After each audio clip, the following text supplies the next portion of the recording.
Alors Malia, c'est un jeu qui doit peut-être déjà vous dire quelque chose, parce que déjà, si vous suivez la chaîne, vous savez que moi, ça fait déjà plus de 2 ans que je vous en parle de Malia. C'était une vidéo coup de cœur d'Octogone. Donc on l'avait testé avec Mahar, on avait vraiment apprécié ce jeu, parce qu'il y avait vraiment l'accent sur le côté narratif. Il devait sortir en Kickstarter, et puis on n'a pas trop entendu parler, étant donné qu'il y a eu comme une sorte de petite pandémie mondiale, un truc comme ça. Je sais pas si vous avez entendu parler, mais ça a retardé pas mal de projets. Et en fait, en retardant ce projet, ça a été quand même une bonne chose, parce qu'entre-temps, eh bien, l'équipe des créateurs a contacté la boîte de jeu qui est spécialisée dans l'édition de Kickstarter, et ils se sont associés pour vous sortir Malia en Kickstarter avec la boîte de jeu et avec justement toute l'expérience qu'il peut y avoir dans une entreprise qui a déjà sorti plusieurs Kickstarter. Donc c'est une très bonne chose, le jeu a pris du retard, mais le jeu n'en sera que meilleur. Donc cette vidéo, elle est faite bien sûr en partenariat avec la boîte de jeu, donc merci beaucoup à Benoît et l'équipe de Malia pour me permettre de faire cette vidéo. Vous avez là un prototype que j'ai récupéré à Cannes, donc forcément je vais vous le montrer en détail, mais le matériel, n'en tenez pas compte parce que ce n'est pas une version aboutie, c'est simplement une version prototypage pour tester le jeu, pour travailler dessus. Le jeu bien sûr va évoluer pendant la campagne en fonction du développement des stretch goals. On est vraiment sur un jeu qui se lance avec Kickstarter, on n'est pas sur ce type de jeux qui sont déjà finalisés, les boîtes sont dans les cartons et puis on vous dit allez hop ça passe sur Kickstarter, financez-nous. Non, là il y a vraiment ce développement qui va être mis en place, donc le matériel n'est pas définitif et je vais essayer de vous le montrer tout au long de l'explication des règles, mais voilà, je tenais à vous dire que eh bien, ça fait très plaisir de pouvoir se lancer bientôt dans ce jeu. Alors celui-là, vous me direz, mais quand est-ce qu'il sort? Il sort le 15 mars. 15 mars, c'est tout proche. Alors tout dépend quand est-ce que vous regardez la vidéo, mais normalement c'est assez proche. Moi, mon but dans cette vidéo, c'est de vous présenter un petit peu l'ambiance de Malia et puis simplement ce qu'on peut ressentir en jouant. Parce que vous verrez qu'il y a plusieurs modes de jeu. Donc il y a un mode Landcrawler dans lequel vous allez avancer sur une carte, faire une exploration vraiment du monde de Malia. Et puis après, il y a une partie Dungeon Crawler plus classique où là, vous prenez vos figurines, vous avez vos ennemis, vous avez vos salles, vos donjons, vos coffres, vos trésors, etc. Et puis là-dessus même, il y a 2 particularités aussi. Il y a un mode exploration, infiltration, et il y a un mode plutôt action, combat. Donc ces 2 choses-là, je vais vous les présenter. Le Landcrawler, je vais vous le présenter aussi. Et puis de toute façon, je vais vous présenter l'ensemble du jeu.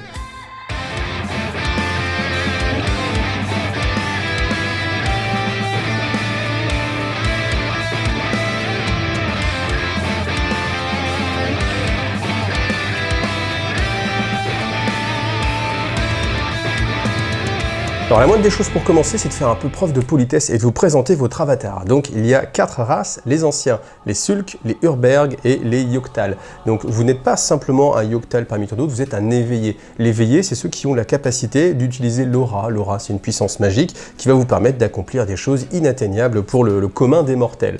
Donc au début, vous avez votre fiche comme ça de plateau. Hop, donc je vous rappelle que c'est une version prototypée, mais on est quand même assez proche de ce que vous allez avoir dans le jeu final. Et puis vous avez en fait tout un tas d'informations. Alors c'est vrai que Malia, c'est un jeu qui au premier abord peut faire preuve parce qu'il y a beaucoup d'icônes un petit peu partout, mais vous verrez que ce système d'icônes, il est assez salvateur par la suite parce qu'une fois que vous maîtrisez les icônes, eh bien vous y repérez assez facilement. C'est vrai que la première approche est difficile, mais une fois que vous l'avez en main, je vous garantis qu'après ça passe très bien. Donc qu'est-ce que vous allez retrouver? Première chose, votre carte de race Yoctal, qui va vous donner le nombre de points d'aura que vous avez, le nombre de points de vie, donc les points de vie sont schématisés ici par les petits cubes, et puis ici c'est votre capacité de portage, parce que là vous allez en faire toute cette partie-là, c'est votre sac, votre sacoche, dans lequel vous allez pouvoir mettre des objets, et le principe, c'est assez bien fait, je trouve, c'est qu'au fur et à mesure que vous allez progresser, ça vous libère en fait des emplacements, et après, quand vous récupérez eh bien, des équipements, ces équipements, vous venez directement les glisser ici, alors c'est assez joli, parce qu'au final, on a une vision assez propre hein, de ce qu'on peut avoir, de ces différents objets, le rappel en fait des capacités est mis sur le dessus, ce qui fait qu'on a quand même un bon angle dessus, et puis voilà, vous avez cette capacité ici. Alors ici, vous avez différents objets, je vais aller assez vite, hein, le but c'est de survoler les règles. Donc ici vous avez des plantes, la couleur des cubes va correspondre en fait à un type de plante particulier. Donc dans l'aventure on va vous dire, vous récupérez une plante violette, donc elle va peut-être avoir un nom, je ne sais pas, mais voilà, au fur et à mesure vous avez différentes couleurs. Si vous avez des flèches, c'est pareil, vous avez des flèches de différentes couleurs. On voit qu'il y a des possibilités ici, je vous en donne juste une par exemple, la flèche verte empêche l'adversaire de faire une esquive, donc on peut imaginer que c'est une flèche super rapide. Vous avez des potions, les potions c'est assez simple, ici elles vont vous permettre en fait de vous régénérer. Donc je vais revenir après sur le système de santé. Et puis vous avez ici des petites clés pour crocheter en fait les serrures. Donc déjà on va respecter la règle et avoir que 2 objets en fait dans son backpack. Donc cette carte de race, une fois que vous l'avez retournée, eh bien, elle va définir votre échelle de progression. Votre échelle de progression, ici, c'est gagner des compétences en force, en dextérité, en sensitivité, en sense, je crois que c'est le sens directement, en intelligence, en connaissance. Et puis, suivant les niveaux d'amélioration que vous allez gagner, vous allez tout de suite gagner un bonus en plus. Par exemple, ici, si je gagne un niveau de force, eh bien, je vais pouvoir augmenter ma capacité à porter des objets. Donc, ça va être différent en fonction de chacune des races. Vous voyez, le Sulk a déjà forcément des choses un petit peu différentes. Il est un petit peu moins fort sur le rat, par contre, il est beaucoup plus costaud, il va encaisser et il peut porter aussi plus lourd. Et vous regardez qu'au niveau des compétences, eh bien, on va pas retrouver en fait la même évolution. Ensuite, autre chose, c'est que au-delà de ces évolutions, vous avez les différentes actions. Donc, vous venez glisser juste en dessous votre carte et c'est les capacités d'aura. Donc l'aura, c'est tout simplement fait des jokers. Vous les utilisez, donc vous les mettez sur la face grise et vous avez le droit de soit vous rajouter un dé bleu, un dé rouge, des capacités bonus, je reviendrai aussi dessus, c'est pas non plus la peine de rentrer dans le détail. Bien sûr, je l'ai pas dit, mais c'est un jeu qui est coopératif, vous êtes en full coopération, le but c'est vraiment de vivre une aventure tous ensemble. Donc on a parlé de race, on peut parler aussi bien sûr de classe, comme dans tout bon jeu de rôle qui se respecte. Vous avez ces cartes-ci qui sont des cartes de classe, donc voleur, guerrier, etc. Et en fait, quand vous les retournez, vous avez deux niveaux de compétences. Ici, niveau 1 et ici, niveau 2. Alors pourquoi la carte est séparée en deux? C'est parce que quand vous choisissez votre carte, vous venez la glisser sous votre fiche de perso et vous allez voir comme ça que tout aux alentours de votre fiche de personnage, vous allez avoir les cartes qui vont venir se rajouter. Celle-ci me dit simplement que dans les tests de volonté et puis d'observation, je gagnerai des bonus. Voilà. Et ça va être comme ça à chaque fois. Ils ont cherché à faire en sorte que vous n'ayez pas besoin de revenir dans le livre de règles parce que vous avez toujours vos bonus qui sont rappelés pour qu'on puisse pas les oublier. Voilà, ça c'est vraiment un travail qui a été fait dessus. Alors si je continue dans la fiche, ici j'ai l'endroit où on va stocker les artefacts. Alors les artefacts c'est assez simple, c'est des objets tout simplement que j'ai trouvé, que j'ai ramassé, que j'ai gagné et puis je vais venir les glisser juste en dessous. Alors on a différents types, collier, bague, on peut porter qu'un seul type d'objet, voilà, même un anneau, c'est un anneau unique et puis quand je glisse, vous voyez, vous avez un bonus, donc directement je gagne un en initiative, c'est fait, on n'en parle plus, je le glisse, j'ai plus besoin de m'en rappeler. Après, je pourrais toujours avoir cet objet à revendre. Vous voyez que la plupart des objets ont un coût imprimé ici. C'est le coût d'achat et aussi le coût de revente. Des fois, il va y avoir aussi des petits modificateurs parce qu'il y a vraiment ce côté narratif qui est assez prononcé. C'est vrai que là, je fais une petite parenthèse, mais quand on jouait, il y avait un marché en fait en fonction du moment dans lequel on passait au marché. Si on passait au début, bah forcément les gens, c'est un petit peu comme dans un vide-grenier. Hein. Au début, ouais, on est un petit peu frileux, non, vas-y, donne-moi plus. Et puis après, à la fin, on a envie de s'en débarrasser et forcément, les choses coûtent un peu moins cher. Et vous voyez, cet aspect qui est très réel, très narratif, eh bien, il est géré en fait dans le jeu. Alors après, bien sûr, on part pas à l'aventure sans être équipé avec au moins des armes pour se défendre, hein, jamais pour attaquer, toujours pour se défendre.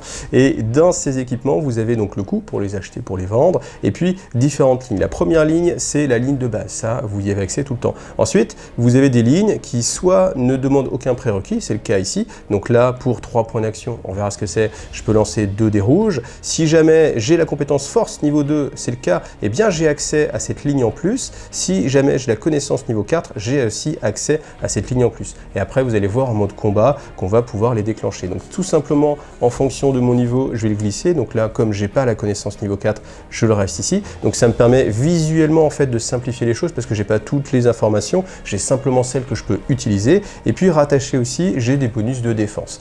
Ensuite, les cartes d'équipement, comme les armures par exemple, donc elles viennent aussi se glisser, hop, avec un petit système comme ça de construction où je viens rajouter, ça c'est assez malin, un bonus de défense. Vous voyez, si j'obtiens eh bien d'autres armes, enfin d'autres armures plus résistantes, ça va pouvoir changer et évoluer. Là, pour continuer à voir les équipements, eh bien j'ai la capacité de porter une autre arme. Donc ça peut être une arme à distance, par exemple, là on imagine bien, et une épée et un arc. Là en l'occurrence, c'est une hache pour notre ami Yoctal. Donc comme je ne la porte pas, elle n'est pas équipée, elle est simplement stockée dans ce sac. Et pour un point d'action, je vais pouvoir interchanger entre mes différentes armes. Pour terminer sur les dernières icônes, vous avez une capacité spéciale, donc là par exemple je peux porter un peu plus d'équipement, ensuite une capacité d'initiative, donc pour savoir si je vais être plus rapide que d'autres, ça va être utile et en mode combat dungeon crawler pour savoir si je peux interagir avant l'adversaire, ou alors aussi dans l'aventure, au fil de vos aventures, par exemple le plus lent, il va lui arriver des bricoles, donc ça, on va vérifier à chaque fois ces capacités là, ces capacités vont bien sûr évoluer au fur et à mesure du jeu,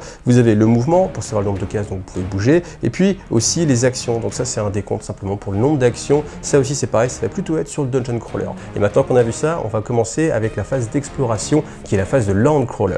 Alors on se retrouve en partie land crawler. Donc dans le land crawler, vous allez explorer le monde de Malia, donc vous allez être sur une carte. Je vous le rappelle, ça c'est une version prototype, donc c'est pas la carte finale. Je pense que la carte finale sera un peu plus grande avec plus d'événements, plus de choses à faire. Là vous voyez, j'ai très peu de cartes, mais c'est pour la démonstration. Et donc vous allez explorer le monde de Malia, et ce qui est intéressant, c'est qu'en fonction du chemin que vous allez prendre, en fonction de s'il pleut, s'il fait beau, s'il fait jour, s'il fait nuit, eh bien vous allez avoir des événements qui vont être générés aléatoirement. Donc ils sont complètement indépendants de la trame narrative qui est le scénario du jeu et de ce que vous avez à faire comme mission. Là c'est vraiment des événements aléatoires, donc vous pourrez très bien tomber sur quelque chose et puis ne plus jamais retomber dessus dans toutes vos parties, et c'est cette partie qui va faire que forcément vous allez avoir une rejouabilité qui va être assez intéressante suivant justement les choix que vous allez faire.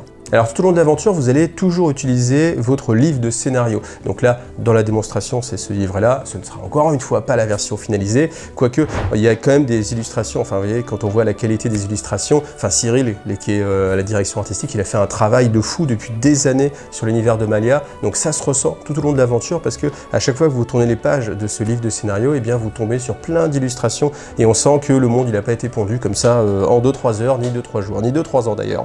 Donc on vous dit, vous arrivez et on a découvert la forteresse des ombres, donc je vais rajouter une petite carte comme ça pour faire évoluer justement mon plateau, et je dois m'y rendre avant que la nuit tombe. Donc là, ça me permet de vous parler de cette piste-là. Donc cette piste-là, elle va représenter en fait le jour, donc qui au fur et à mesure grandit, on approche de l'aurore et puis de la nuit. Et ici, vous avez un petit jeton qui est soit sur la face météo négative, la pluie, l'orage, soit sur un beau temps qui nous permet de voyager plus simplement.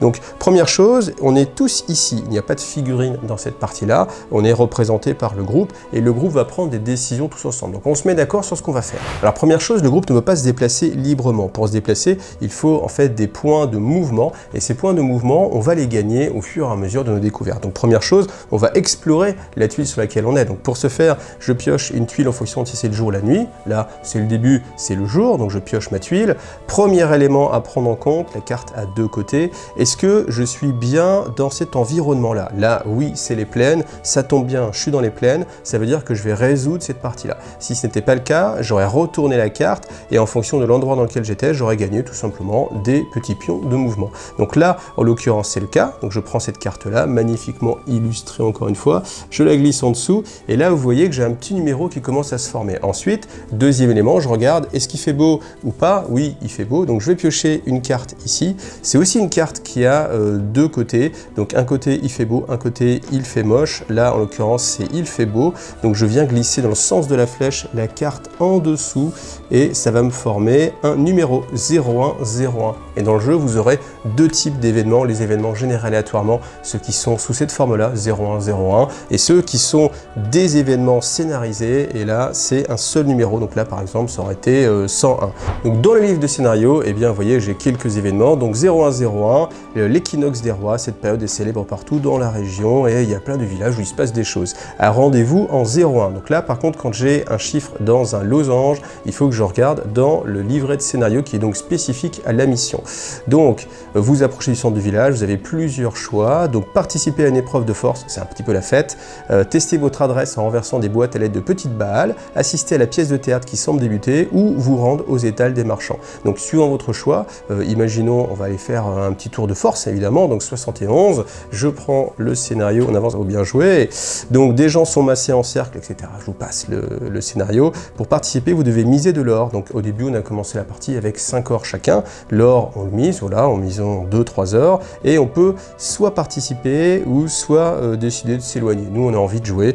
Donc rendez-vous en 46. Donc, votre équipe s'agrippe solidement à la corde. À votre grande stupeur, les 4 grands gaillards sont remplacés par une énorme bête de somme, un douk nommé Grumpf. Et ensuite, vous avez les tests d'aptitude. Donc ces tests d'aptitude, ça va être toujours la même façon de les gérer. Donc c'est pour ça que là, je vais rentrer dans le détail pour vous les expliquer. Alors le premier icône va vous dire quel type de test on fait. Donc comme il est rouge, c'est un test de force. Forcément, on est en train de tirer à la corde contre une bête de somme. Donc forcément, c'est pas l'intelligence qui va prévaloir. Ensuite, l'icône à l'intérieur, c'est est-ce que c'est un test qui fait pour tout le monde? Là, c'est le cas. C'est un groupe, maximum 4 personnes. Est-ce qu'il y a qu'une seule personne qui doit faire le test? Est-ce que chaque personne doit faire le test indépendamment? pour la réussite. Tout ça, c'est donné par cette icône-là. Ensuite, on vous dit si vous avez un bonus de biceps, donc là, c'est par exemple un bonus de classe, de la discrétion, etc.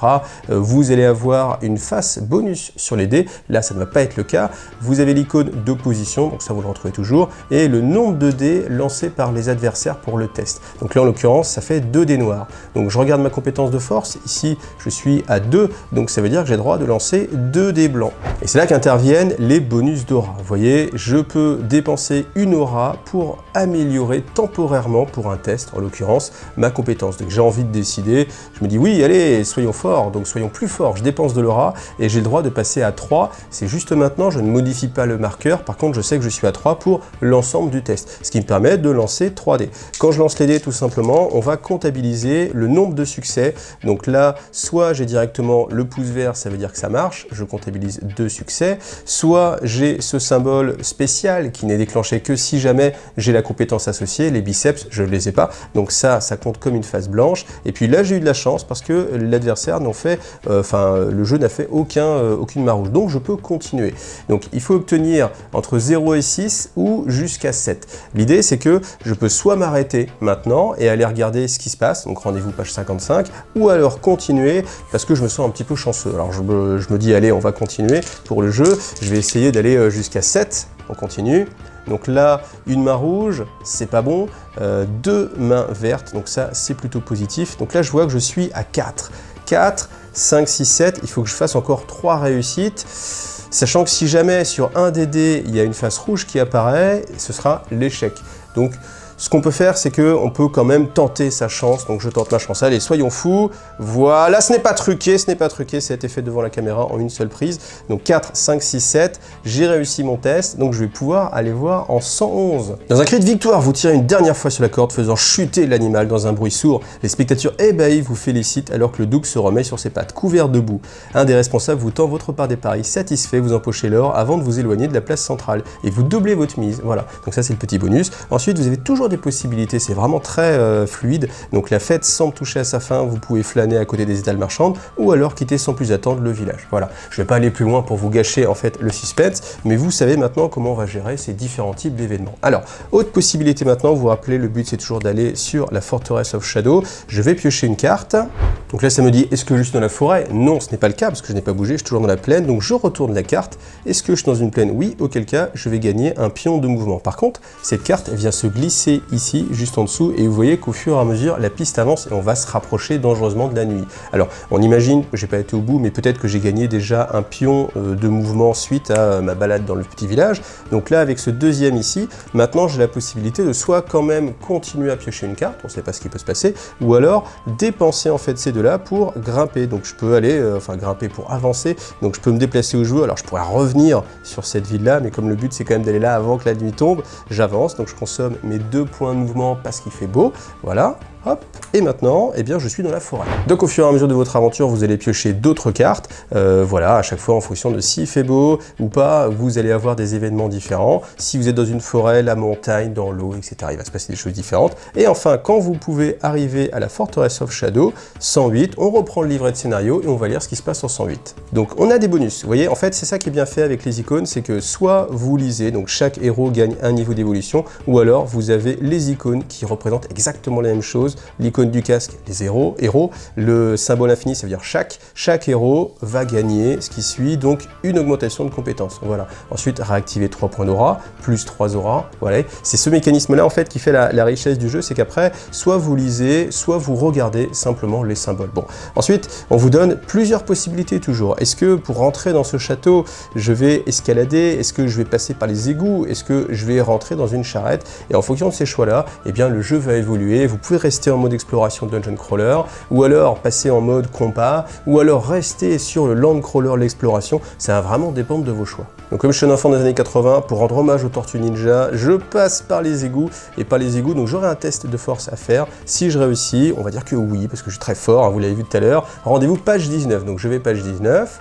Et là, on a, vous passez en mode infiltration normale. Donc le tableau que vous avez là vous présente ce que vous allez devoir faire pour constituer votre mode dungeon crawler. Donc première chose, vous allez prendre le plan numéro 5. Donc voilà la planche numéro 5 qui détaille comment poser les différentes tuiles, comment les agencer, où mettre les points d'intérêt, à quel numéro ils font référence. Vous voyez, vous avez des petits numéros qui sont imprimés. Ensuite, les possibilités, suivant que vous sortiez en haut des escaliers ou en bas des escaliers, juste ici. Et puis, si jamais tous les héros meurent, eh bien, vous allez directement dans ce point. Et si jamais, au contraire, vous êtes victorieux, vous continuez l'aventure ici. D'ailleurs, j'en profite, petite parenthèse, dans le jeu Malia, vous ne mourrez pas. Même si tout le monde est KO du côté des héros, eh bien, simplement, l'histoire va avancer et vous allez prendre une piste scénaristique différente de si vous aviez réussi à mettre KO tous les ennemis, et ça va vous éviter sur la trame narrative globale de devoir recommencer depuis le début en disant bon bah voilà, on est mort mission 3, on a perdu la campagne, on revient au début et puis on réavance comme ça au fur et à mesure dans l'histoire. Ce sera pour une campagne qui nous est annoncée faisant une centaine d'heures de jeu, donc bien sûr ça va dépendre de chacun suivant l'expérience, les choix que vous allez faire, mais voilà, sur cette centaine d'heures de jeu au moins vous êtes sûr d'avancer et de toujours aller en avant. Alors sachant que bien sûr, si ça se passe mal à chaque mission, il y a peu de chances que la fin globale de la campagne soit négative, ce qui vous permettra peut-être de rejouer malgré tout la campagne, de prendre des embranchements différents, parce qu'on l'a vu sur certaines petites missions, il y a vraiment des embranchements complètement différents, et puis d'essayer d'avoir une meilleure fin. Ensuite, vous avez les différents ennemis, donc là, le numéro 1 et le numéro 5, et puis suivant le nombre de joueurs, donc c'est ce que vous voyez en haut dans les colonnes, on va regarder sur quel point on va les mettre. Là, on met un 1 et un 5 sur le point jaune, et un 1 et un 5 sur le point rose. Alors pendant que je place les adversaires, je vous rappelle que c'est une version prototype, donc c'est pour ça que vous pouvez voir en fait des différences au sein des mêmes figurines qui sont censées représenter les mêmes ennemis. Dans la version finale, elles seront bien sûr toutes identiques, mais là, étant donné qu'on est encore sur le prototype, et bien vous allez voir des différences. Ensuite, il me reste à positionner les héros qui apparaissent ici, voilà, et je les mets un petit peu comme je veux, du moment qu'ils sont adjacents. Alors ça, c'est la fiche d'infiltration, donc deux côtés. Côté recto, l'infiltration normale, assez simplifiée, vous voyez que la piste est assez grande, et de l'autre côté, la seule différence, ça va être pour l'infiltration difficile, que cette piste est beaucoup plus restreinte, donc forcément, on aura beaucoup moins de temps, les ennemis vont être beaucoup plus vigilants, et on va vite arriver à la fin du scénario. Donc pour commencer, je mets un petit cube ici, voilà, c'est l'endroit où on est actuellement sur la ligne des adversaires. Donc on vous dit, ça c'est juste un rappel, on vous dit que quand on arrive à ce moment donné, on change, on passe de mode infiltration au mode combat et que vous avez une initiative qui est réduite à 0, ce qui n'est pas très bon. Donc là, ici, vous avez les 4 actions qui sont réalisables par vos héros. Donc vous pouvez tout simplement bouger, voilà. Vous pouvez tirer une flèche à distance et puis directement tuer un adversaire. Donc il n'y a pas de jet de dés à faire, c'est automatique, c'est du one shot. Vous êtes un vrai héros, vous êtes placé, l'adversaire ne sait pas que vous êtes là, vous ne le ratez pas.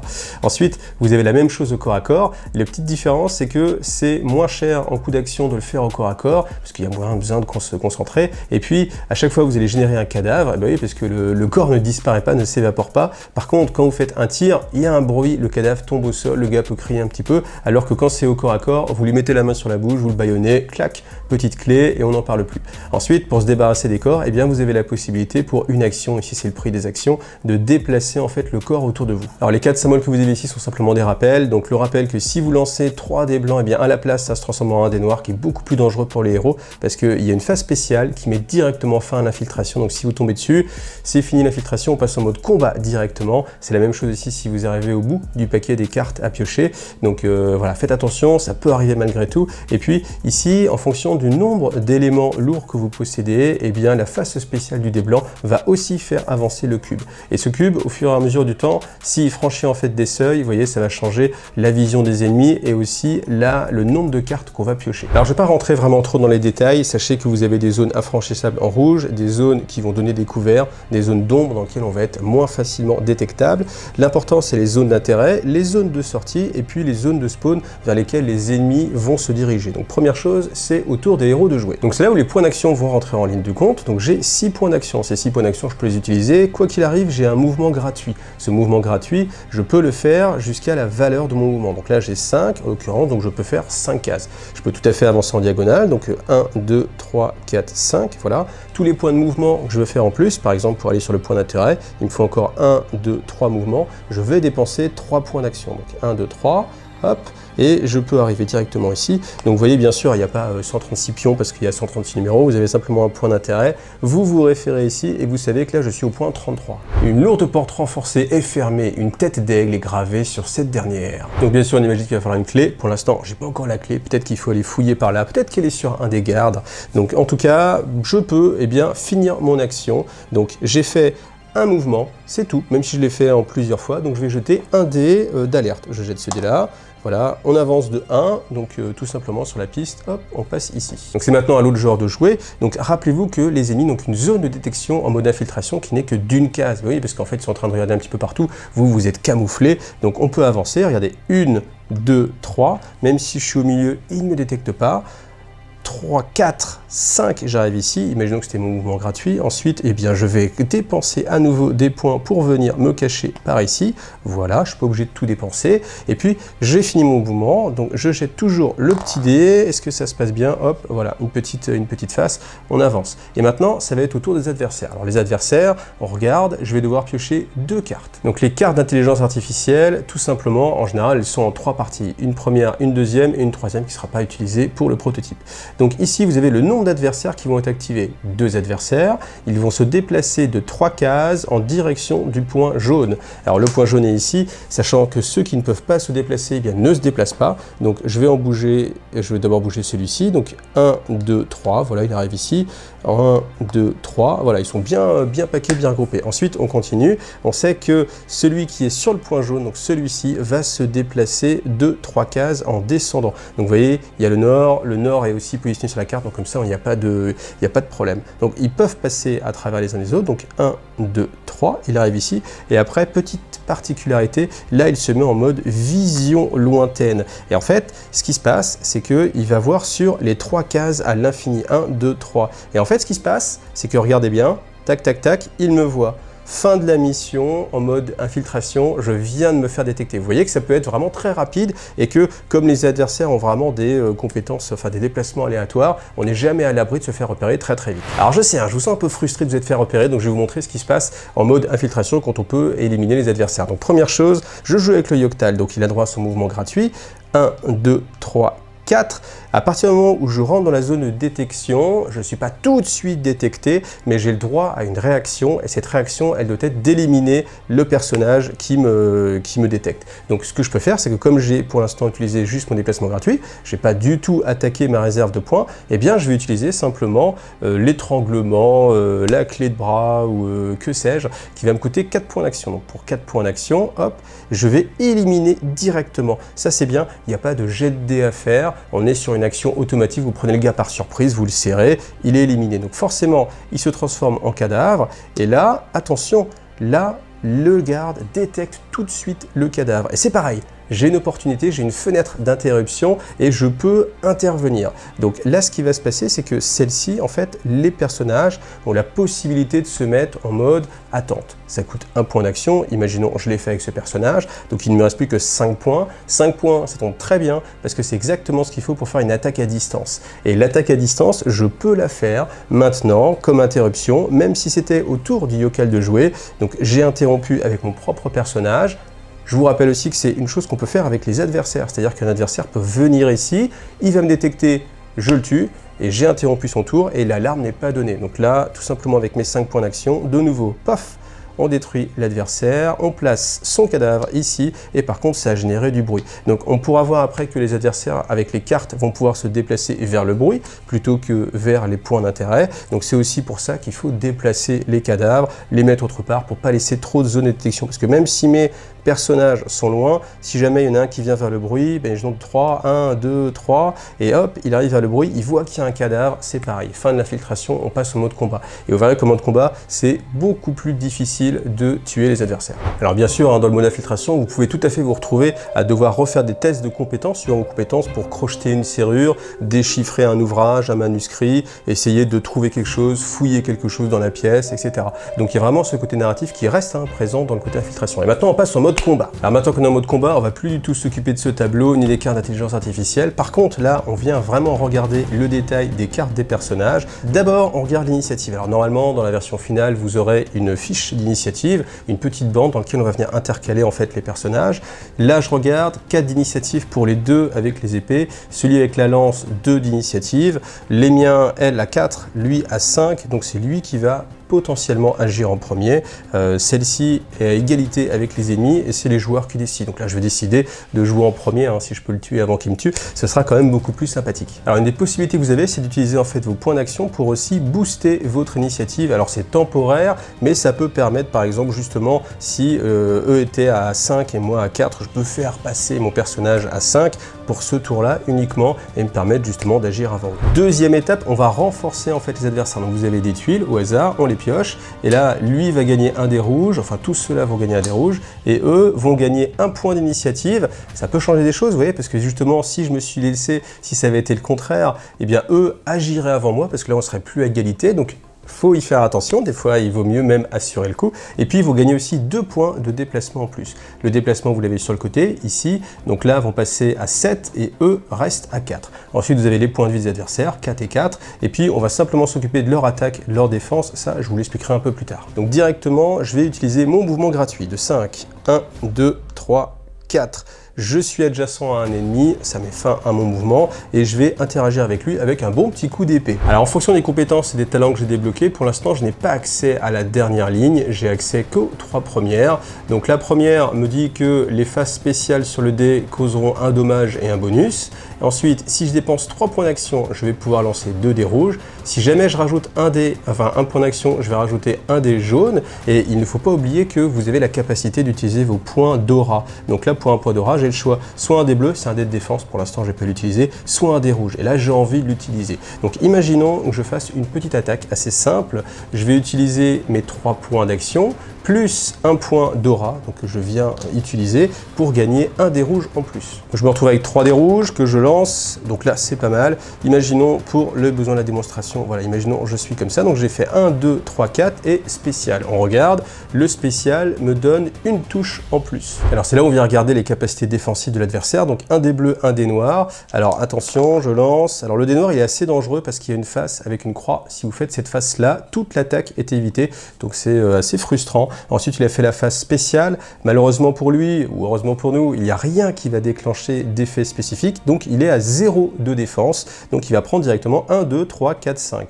On regarde ses points de vie, 4. L'adversaire est éliminé directement. Sachant que si, par exemple, il avait fait des boucliers, imaginons, on peut lui mettre 3 boucliers. 3 boucliers, j'ai fait 5. Il a pris que 2 points de vie. Donc, sur les 4, on va simplement mettre des petites pastilles à côté de lui pour se rappeler qu'il a pris 2 blessures, mais il n'est pas encore mort. Donc, comme j'ai encore 3 points d'action, je peux refaire une attaque si j'ai envie. Je peux aussi utiliser des points de mouvement pour me désengager. Ça peut être aussi une solution. Donc maintenant, pour les besoins de la démonstration, imaginons, c'est à lui de frapper. Donc quoi qu'il arrive, vous voyez qu'il a déjà une petite explosion. Ça veut dire que quoi qu'il arrive, il va me faire une touche.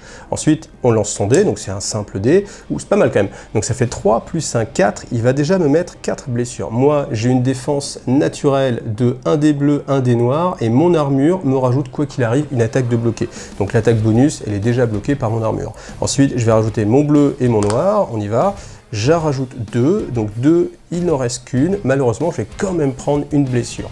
Alors naturellement, les blessures, c'est on prend et un dé ici, enfin un petit marqueur, et on le fait descendre sur les blessures. Ça, ce sont les blessures simples. Si jamais on avait pioché cette face spéciale, ça veut dire qu'il mettait des blessures. Alors ça s'appelle des dommages, et ça c'est des blessures sanguinolentes. Donc il y a dommages et blessures. Donc là, la blessure, par contre, le petit marqueur serait directement descendu ici. Et ça, en fait, c'est beaucoup plus difficile à soigner. Donc après, malgré tout, pour se soigner, bah, vous avez toujours les potions. Donc il y a la possibilité. Je dépense une potion de type rouge, et on me dit que je peux récupérer un dé de blessure et le remettre dans mes petits cœurs. Si j'utilise une potion jaune, eh bien je peux utiliser un dégât et le remettre ici. La troisième case qu'on n'a pas vue ici, c'est les dégâts sonnés. Donc en fait, simplement, c'est vous prenez un coup, mais vous allez automatiquement, à la fin de la phase d'initiative, récupérer, sans avoir besoin d'utiliser de potion, eh bien vos points de vie. Donc ça, c'est plutôt agréable, parce que il n'y a pas à utiliser ces potions, hein, tout simplement, c'est plus économique. Mais l'inconvénient, c'est que ces dégâts qui viennent aussi plus rapidement, parce que vous voyez, là, sur une phase spéciale, il nous met directement 2 sonnets. Donc on peut même pas les éviter avec l'armure ou quoi que ce soit. Donc vous voyez qu'il y a quand même pas mal d'interactions. Donc on va continuer l'aventure comme ça jusqu'à ce que soit tous les adversaires soient tués, soit tous les héros couchés. Malgré tout, ça ne signifie pas que vous avez perdu, ça signifie juste que vous allez prendre une ligne scénaristique un petit peu plus négative avec peut-être une fin qui sera moins bonne que si vous aviez réussi cette mission, mais ça ne met pas fin au jeu, donc vous allez continuer quoi qu'il arrive en avançant. Et puis après, ce qu'il faut noter aussi, c'est qu'il y a pas mal de petits mini-jeux qui peuvent être cachés en fait à l'intérieur. Si vous connaissez les escape games type Unlock, vous allez vous y retrouver parce qu'il va y avoir des petits numéros cachés de temps en temps dans le livret. On vous dit rien, mais si vous regardez, vous dites ah tiens c'est marrant, il y a un petit numéro caché. Il y a des énigmes aussi avec des suites à reconstituer, des choses comme ça. C'est assez riche parce que ça donne toujours plusieurs possibilités. Et là dans la partie qu'on avait fait avec la Mirror Prod, à un moment donné on était dans une salle où l'eau montait. Oh, la salle inondée, il y a plein d'eau. Et du coup, il y avait en fait deux possibilités, ou même plusieurs. D'un côté, il y avait une chaîne, de l'autre côté, il y avait des petites boules. Moi, je l'ai fait en mode intellect avec des petites boules. J'étais parti sur la grosse chaîne. Et en fait, ça donnait plusieurs possibilités pour s'en sortir. On n'a jamais perdu. Bien sûr, les choix des héros avec leur style de jeu. Forcément, ceux qui sont plus en mode gros bras vont plutôt aller vers les énigmes, on va dire, intellectuellement balèzes. Et ceux qui sont plus en mode cérébral vont aller vers l'intellect, justement. Mais ça vous fait en fait plein de façons de résoudre les choses et on nous promet je crois qu'il y a un livret qui va faire dans les 200 pages, donc autant dire que le scénario, il y aura vraiment plein de façons de le jouer et de le rejouer. Alors pour conclure sur Malia, mon avis c'est que c'est très riche parce que vous avez un jeu qui vous offre 3 voire 4 façons de jouer.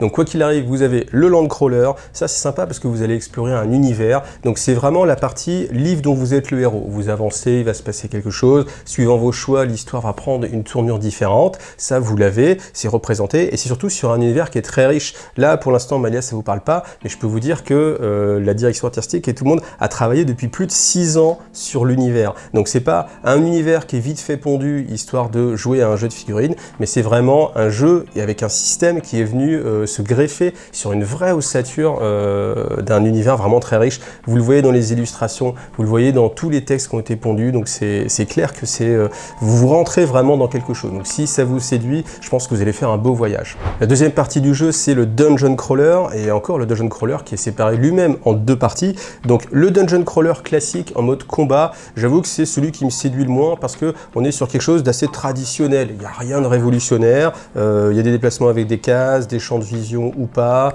vous avez votre type d'arme qui va lancer des dés de puissance qui déclenchent des effets. C'est classique, traditionnel, voilà, c'est pas ce qu'on demande au jeu à ce moment-là, c'est pas d'être révolutionnaire. Par contre, ce qui est intéressant, c'est la partie infiltration, et c'est là où moi je suis beaucoup plus séduit, parce que peut-être ça ressemble plus au jeu que j'aime, typiquement du Warhammer Underworld, ce genre de choses, où on est vraiment sur de la réflexion tactique, où on se dit, tiens, je vais passer à gauche plutôt qu'à droite, on n'est pas sur je lance des dés, puis j'essaie de bourriner. Alors, ça peut aussi faire plaisir, et c'est ça qui est intéressant, c'est que vous avez ces 2 expériences dans le même jeu. Mais vraiment, le mode infiltration, on peut faire des combos, comme je vous ai montré tout à l'heure, en disant, bah attends, mets-toi ici, vas-y, tu le tapes, pendant ce temps-là, moi je vais lui balancer une fléchette, et puis comme ça, ils donneront pas l'alerte, après les 2 autres, on les capture chacun d'un côté. Ces combos, comme ça, qui vont être mis entre les membres de l'équipe, c'est quelque chose que je trouve vraiment sympathique, parce que vous avez vraiment l'impression de vivre quelque chose en commun, et vraiment une aventure, voilà. Donc Malia, je pense que c'est vraiment ça, l'expérience qui vous est proposée, vivre une aventure, tous ensemble. Si vous aimez le jeu de rôle, c'est vrai que si vous êtes un maître de jeu, alors vous pouvez prendre plaisir aussi, mais là, vous allez tous être acteurs, un petit peu moins spectateurs, comme peut l'être des fois le maître du jeu, où il va avoir un peu moins d'action, où il se dit oh, j'aurais bien aimé leur dire ça, etc. Mais c'est toujours difficile. Là au moins vous êtes tous du même côté, en mode coopératif. Donc une centaine d'heures de jeu, et en plus je suis sûr que si vous avez un ami qui achète le jeu, qui joue avec un autre groupe, je suis sûr que vous allez prendre des embranchements qui vont être totalement différents, et qu'au final l'aventure, même si au final je pense qu'on va se rapprocher de quelque chose, eh bien le chemin que vous allez prendre pour aller jusqu'à cette fin, cette finalité, elle va être vraiment différente. Et là je l'ai vu, déjà rien que sur une propre mission, vu le nombre de choix qu'il y a à faire à chaque fois, on fait pas du tout la même chose. Voilà, donc je ne peux que souhaiter le meilleur. Alors en fait, j'ai quand même un petit truc qui m'embête, je vous avoue les gars, c'est que si jamais le jeu il marche bien, eh bien tous les auteurs, on va plus les voir sur les salons. Et j'avoue que c'était un vrai plaisir pour moi de vous voir à chaque fois sur les salons. Et je me dis, bah, si ça marche bien, bon, bah, voilà, ils vont partir dans les îles avec des millions d'euros sur leur yacht en croisière, avec un repos bien mérité, parce que ça fait quand même 6 ans qu'ils travaillent. Mais j'avoue que j'espère que vous continuerez à faire les salons, ne serait-ce que pour faire tester le jeu pleinement. Voilà, j'espère que cette vidéo vous a aidé à y voir plus clair avec Malia, que maintenant vous savez si vous allez pledger ou pas. En tout cas, si la vidéo vous a semblé utile, n'hésitez pas à mettre un petit pouce up, ça fait toujours plaisir, à vous abonner abonner sur la chaîne parce que je vais tester de plus en plus comme ça de jeux ambiance figurine, un petit peu genre gamer, donc n'hésitez pas à vous abonner. Mettez des commentaires, si je peux répondre aux questions que vous posez sur Malia avec mon expérience, eh bien je le ferai. Peut-être que les auteurs aussi, ils vont passer sur la vidéo, donc peuvent répondre aussi, donc n'hésitez pas à mettre vos petits commentaires. Et puis, si vous aimez mon travail et que vous avez envie de soutenir la chaîne, eh bien dans son développement, vous avez Tipeee. Tipeee qui permet de financer tout simplement mon travail aussi. Merci à vous tous, amusez-vous bien et à bientôt. Salut à tous.